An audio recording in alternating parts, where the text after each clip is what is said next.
परम श्रद्धेय स्वामी चिदानंद सरस्वती जी महाराज,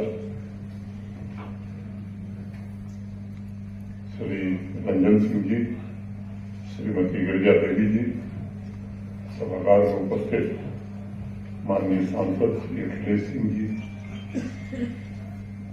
माननीय संजय सिंह जी, संजय पासवान जी, संतोष भारती जी, आदरणीय डॉक्टर दिनेश सिंह जी, नाम मैं लूंगा तो बहुत लोगों को लेना पड़ेगा। सभी विद्वतजन, देवियों, सज्जनों, स्वामी जी के विद्वतापूर्ण उद्बोधन के बाद मैं दुविधा में हूं, लेकिन अब औपचारिकता का निर्वहन करना है। डॉक्टर शंकर दयाल सिंह जी की जन्म जयंती पर मैं उन्हें नमन करता हूं और अपनी श्रद्धांजलि अर्पित करता हूं। आपने सैनिक लोगों को स्मरण होगा, उन्होंने फादर कामिल बुल्के नामक किताब का संपादन खुद किया था और उसका शीर्षक था फादर कामिल बुल्के एक संत साहित्यकार की याद। उस पुस्तक में अनेक विद्वानों के लेख हैं और स्वयं डॉक्टर शंकर दयाल सिंह जी का भी एक 8 पेज का संस्मरण है। अपनी अद्भुत अभिव्यक्ति के द्वारा फादर कामिल बुल्के से जुड़ी यादें उन्होंने उसमें साझा की है। एक बार संस्मरण को परिभाषित करते हुए उन्होंने स्वयं कहा था कि यह एक ऐसी विधा है जिसे आदमी अपने आप से कभी अलग नहीं कर पाता, और अगर ईमानदारी से संस्मरण लिखा जाए तो वह जीवनी, इतिहास और साहित्य के यथार्थ का सम्यक बोध होगा। आज डॉक्टर साहब को स्मरण करते हुए यह 2 बातें, पहली संत साहित्यकार और दूसरी संस्मरण के साथ पात्र और लेखक में एकत्व की भावना, यह दोनों मेरे जहन में आ रही है। क्योंकि डॉक्टर शंकर दयाल सिंह जी का व्यक्तित्व विविधता से भरा हुआ था और इसलिए निजी तौर पर अगर मुझे कोई पूछे कि आप क्या कहेंगे तो मैं यही कहूंगा कि संत साहित्यकार राजनेता डॉक्टर शंकर दयाल सिंह, जिन्होंने अपनी कर्मठता, राष्ट्र निर्माण के प्रति निष्ठा और मौलिक चिंतन से इस देश की, इस राष्ट्र की सेवा की। उनकी राजनीतिक पारी के बारे में मेरे पूर्व विस्तार से बताया गया है, लेकिन 1971 से 77 के बीच भी वो संसद में थे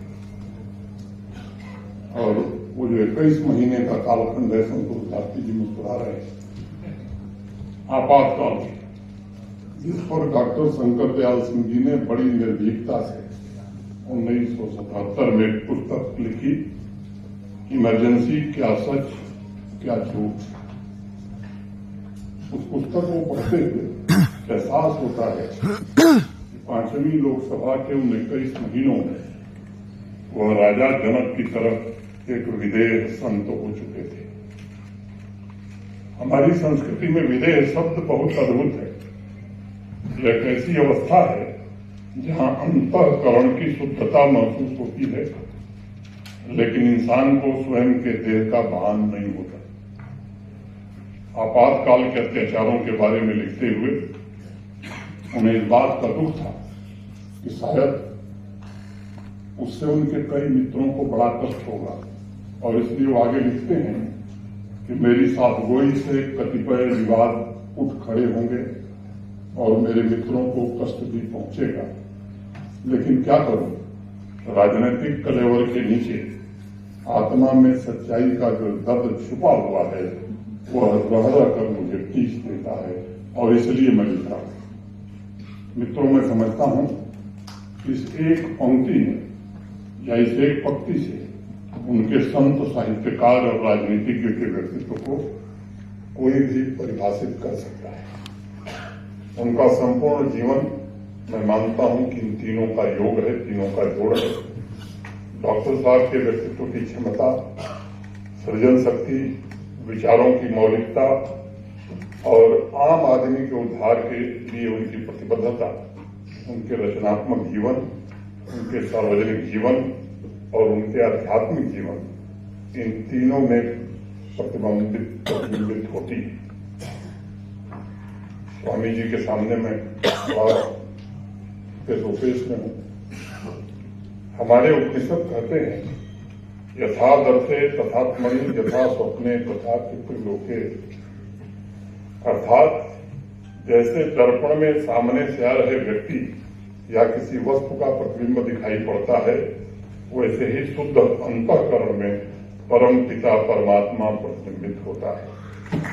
डॉक्टर साहब के साहित्यिक, राजनैतिक और सामाजिक जीवन में नियत कर्म तथा आचरण का समन्वय ही प्रतिबिंबित होता है। मैं इसे समाज और साहित्य जगत का सौभाग्य मानता हूं कि जिसे असाधारण प्रतिभा संपन्न व्यक्तित्व की ऊर्जा मिली और उन्होंने भी निस्वार्थ भाव से राष्ट्र निर्माण में अपने आप को खुद समर्पित कर दिया। डॉक्टर शंकर दयाल सिंह जी प्रखर राष्ट्रवादी थे, जिनके सार्वजनिक कार्यों एवं साहित्यिक रचनाओं में नई पीढ़ी के लिए पर्याप्त मार्गदर्शन है और भारतवर्ष के प्राचीन गौरव को प्राप्त करने की आकांक्षा है।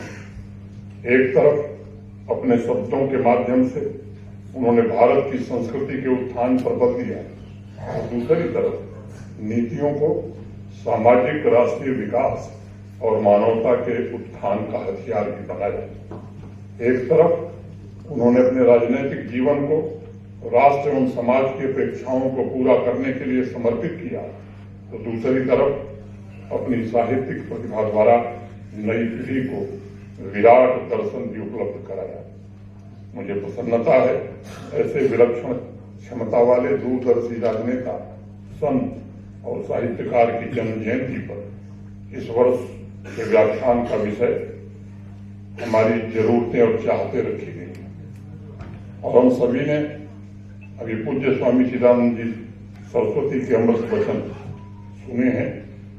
मैं थोड़ी धृष्टता करना चाहूंगा इस विषय की ओर भी बुद्धि के बावजूद। मैं इस विषय पर कुछ बात कहूं उसके पहले एक कहानी आपको सुनाता हूं। पुराने जमाने में एक राजा अपने शहर का नव निर्माण करा रहे थे। राजा सुबह घोड़े पर बैठता था और शहर के निरीक्षण के लिए निकल पड़ता था। यह देखकर खुश होता था कि उसका शहर पहले से अधिक सुंदर बन रहा है। उसने यह संकल्प लिया था कि अपने शहर को पृथ्वी का सबसे सुंदर शहर बनाएगा। एक दिन उसने शहर के हिस्से में बहुत बुजुर्ग व्यक्ति को देखा और वो व्यक्ति पेड़ लगा रहा। बड़ी श्रद्धा से पेड़ों को जमीन में लगाता, फिर उसे पानी देता। राजा के मन में कौतूहल आया। वो घोड़े से उतरकर बुजुर्ग के पास पहुंचा और बड़े संकोच से राजा ने पूछा कि आपकी उम्र कितनी है दादा? तो उस व्यक्ति ने कहा 150 वर्ष। राजा ने कहा मैं आपसे 2 सवाल पूछना चाहता हूं। पहला, इतने बुजुर्ग होकर आप काम क्यों कर रहे हैं? और दूसरा, ये जो पेड़ आप लगा रहे हैं, जब यह पेड़ बड़े होंगे तो क्या आप इनको खाने के लिए, इनके फलों को खाने के लिए जिंदा रहेंगे? और बुजुर्ग हंसने लगा और राजा से कहा जीवन का हर पल सृजन के लिए समर्पित होता है और इसीलिए ईश्वर जन्म देता है। शायद मेरी जगह लेने के लिए अभी तक ईश्वर ने किसी का चयन नहीं किया है, इसलिए मुझे अभी तक इस काम की जिम्मेदारी सौंपी गई है। दूसरी बात यह है कि अगर मेरे बाप दादा ने भी यही सोचा होता कि अपने जिंदा रहते खाने के लिए पेड़ लगाना है, तो शायद शहर के इस हिस्से में सिर्फ धूल उड़ रही होती और यहाँ एक बड़ा रेगिस्तान खड़ा हो गया होता। मेरे बाप दादा ने जो पेड़ बोए हैं उसका फल मैं खा रहा हूं और जो पेड़ मैं लगा रहा हूं उसका फल आने वाली पीढ़ियां खाएंगी। कहानी में बहुत से जवाब हैं जो मुझे लगता है कि स्पष्ट हो गए होंगे, लेकिन एक सवाल भी छिपा है। सृष्टि के प्रति हमारा कर्तव्य क्या है? मैं समझता हूं कि इसमें यह सवाल छिपा हुआ है। अगर हमारे पूर्वजों ने सिर्फ अपने जीवन यापन करने के लिए सृजन करने का सोचा होता तो शायद सभ्यता इतनी विकसित नहीं हुई होती और आधुनिक विकास की कल्पना भी शायद असंभव होती। और इसलिए मैं समझता हूं कि सृजन ही सबसे बड़ा तीर्थ है। निस्वार्थ भाव से नवनिर्माण यही आज के युग में सबसे बड़ा पुण्य है। भारत की संस्कृति में सामाजिक आर्थिक विकास या व्यक्तिगत विकास, इन दोनों पहलुओं का आधार ही सृजन रहा है। मैं मानता हूं कि जागृति ही जीवन का द्वार है। हमारी संस्कृति में भी कहा गया है, समुद्र एव कामः न वै कामस्य अंतोस्ति न समुद्रस्य, अर्थात चाहते समुद्र की तरह होती है। जैसे समुद्र का कोई अंत नहीं है, वैसे ही चाहतों का भी कोई अंत नहीं होता और इसीलिए जागृति संतुलित जीवन जीने का आधार है। वैदिक काल से यानी उस कालखंड से जब भारत का विकास अपने शिखर पर था, तब से समाज को मार्गदर्शन मिला, हमारे संतों महापुरुषों ने दिया और उसे आंतरिक यात्रा तथा बाहरी जगत की यात्रा में संतुलित जीवन कैसे जिया जाए इसका मार्गदर्शन किया। वैदिक काल से 10वीं शताब्दी का जो भारत था वो भारत विकसित था और मैं कह सकता हूं कि नॉलेज और इंडस्ट्री दोनों में भारत का मुकाबला दुनिया का कोई दूसरा देश उस समय नहीं कर पाया। 11वीं शताब्दी में आप सब जानते हैं वर्ल्ड जीडीपी में भारत का जो हिस्सा था वो लगभग 33%, 33% था। अमेरिका और यूरोप के सभी देशों का कुल मिलाकर जो हिस्सा था शेयर उस समय 11.5% था। Organisation of economic cooperation and development OECD के एक बड़े प्रख्यात अर्थशास्त्री अंगस मेडिसिन और उनकी टीम ने एक अध्ययन किया और उसके जो आंकड़े हैं चौंकाने वाले। भारत का अन्य देशों से संपर्क था, वहां इसे समृद्ध सामाजिक सांस्कृतिक जीवन जीने के लिए जाना जाता था। 1842 में इंग्लैंड में जन्मे और अमेरिका में पढ़े लिखे जे थॉमस संडरलैंड ने लिखा है और उसे I quote, nearly every kind of manufacture or product known to the civilized world, nearly every kind of creation of man's brain and hand existing anywhere and prized either for its utility or beauty had long been produced in India. India was a far greater industrial and manufacturing nation than any in Europe or any other in Asia. She has great engineering works, she has great merchants, great businessmen, great bankers and financiers. Not only she has great commerce and trade by land and sea, which extended to all known civilized countries, such was the India which the British found when they came unquote. उस समय भी भारत की यात्रा एक तरफा नहीं थी। जब हम आर्थिक रूप से बड़े संपन्न थे, उस समय भी सामाजिक व्यवस्था में भौतिकता और आध्यात्मिकता के बीच संतुलन पर बल दिया जाता था। सिर्फ ट्रेडर्स ही भारत नहीं आते, बल्कि शिक्षा और आध्यात्म के प्यासे लोग भी दुनिया के कोने कोने से यहीं पहुंच रहे थे। वो मॉडर्न मैथमेटिक्स हो, साइंस हो, टेक्नोलॉजी हो, इसका आधार भी भारत ने ही दुनिया को उपलब्ध कराया। विश्व के अन्य देशों में जब सभ्यता विकसित भी नहीं हुई थी, तब हमारे पूर्वजों ने हमें जीवन का मंत्र दिया था। कृतम में दक्षिणे हस्ते जयो में सभ्य आहति, अर्थात मेरे दाएं हाथ में पुरुषार्थ और बाएं हाथ में विजय। साथ ही उन्होंने प्रार्थना भी की, नए सुधाराए आसमान, हे ईश्वर हमें जीवन के ऐश्वर्य और समृद्धि के लिए सन्मार्ग के रास्ते ले चलिए।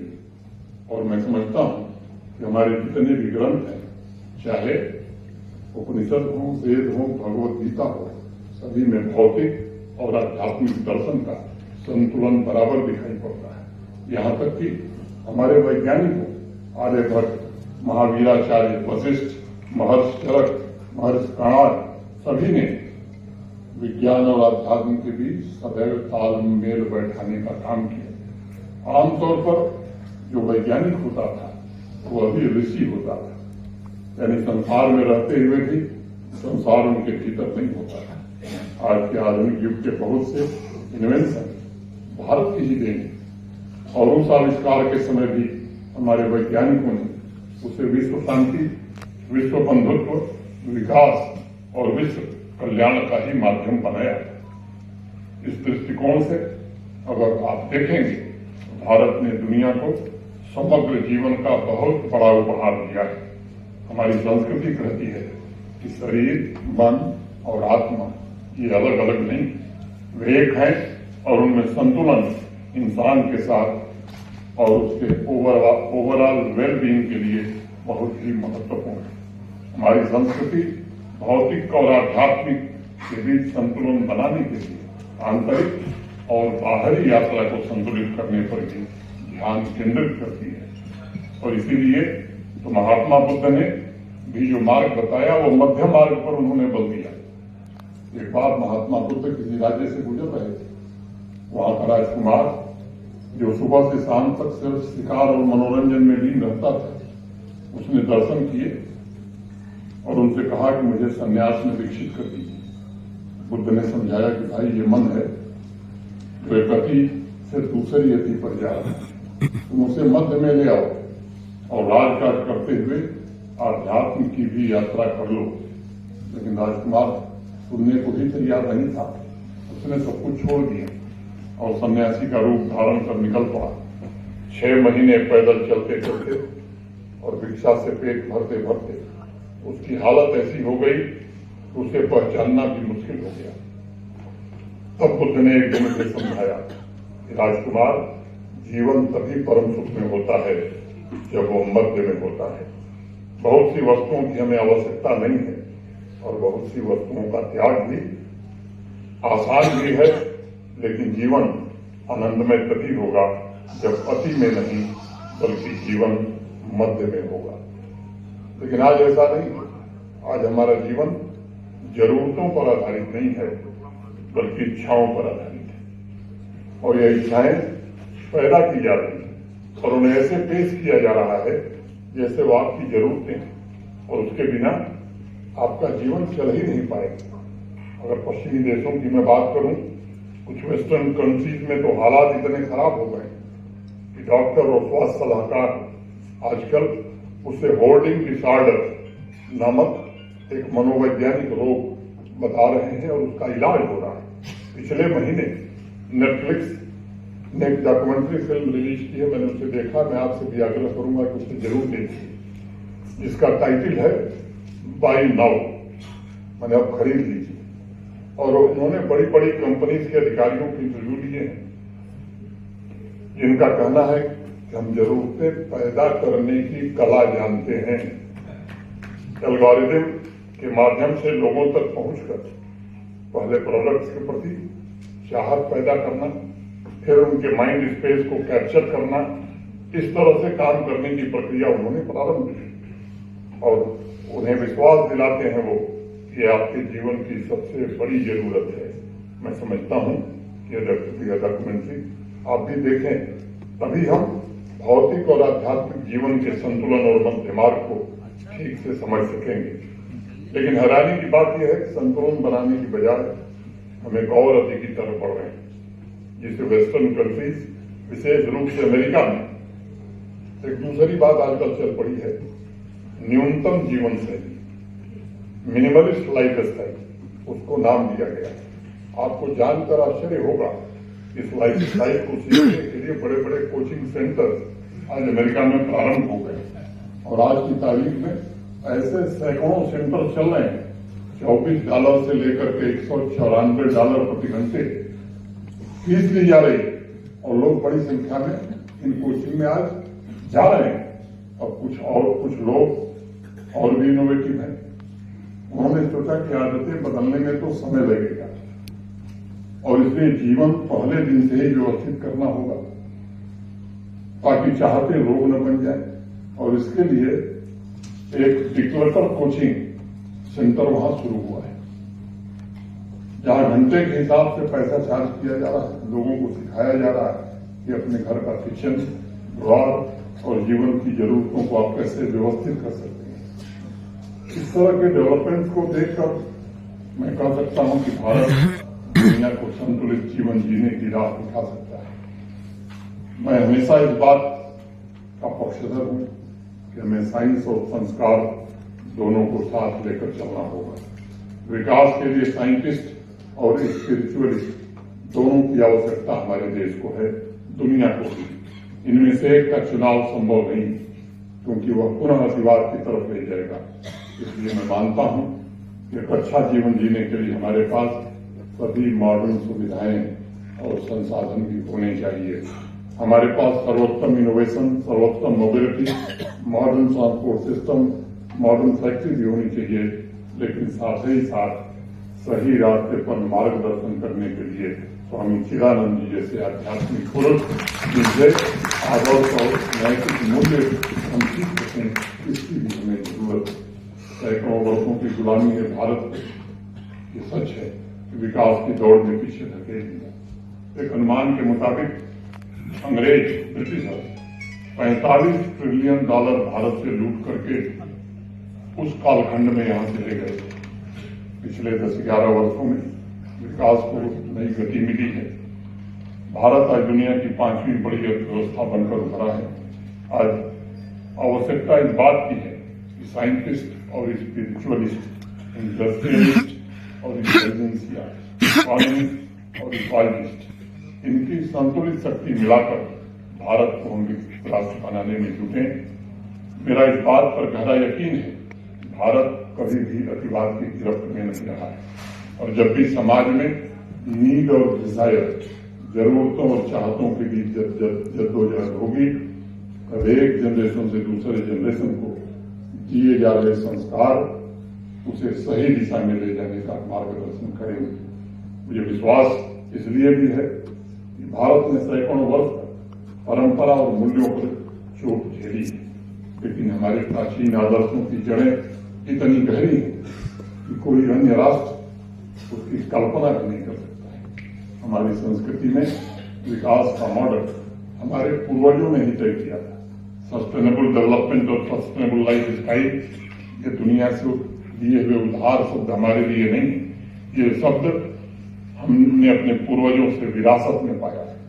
आवश्यकता इस बात की है कि नई पीढ़ी भी इस परंपरा को बरकरार रखे, समाज के सभी वर्गों में इस संबंध में जागरूकता भी पैदा करे। अगर व्यक्तिगत जीवन से हटकर राष्ट्र के परिप्रेक्ष्य में इस विषय को अगर हम देखें, तो तीव्र विकास और विकसित भारत के लिए चाहत और संकल्प दोनों की ही शक्ति की आवश्यकता है। इस डिजायर का उपभोक्तावाद से कोई लेना देना नहीं है। यह तो शुद्ध रूप से आकांक्षा का दूसरा नाम इसे मैं दूंगा।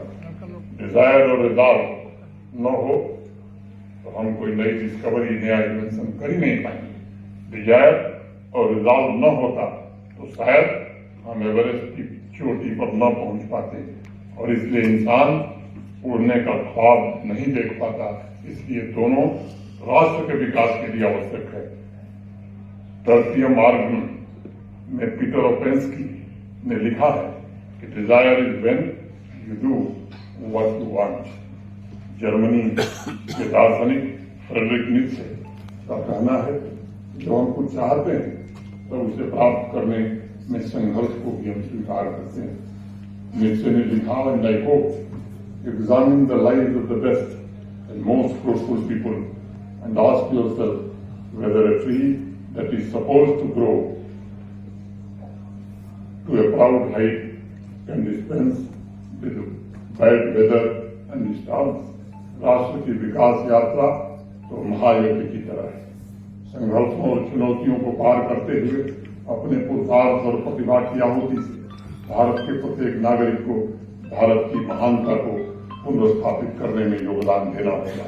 और इसलिए गुरुदेव रविन्द्रनाथ टैगोर ने कहा, मैं भारत को चाहता हूं, इसलिए नहीं क्योंकि मैं इसके भूगोल की पूजा करता हूं, बल्कि इसलिए क्योंकि इसने शांति के युगों में उन जीवन शब्दों को सुरक्षित रखा है जो इसके महान सपूतों की प्रदीप्त चेतना से निकले।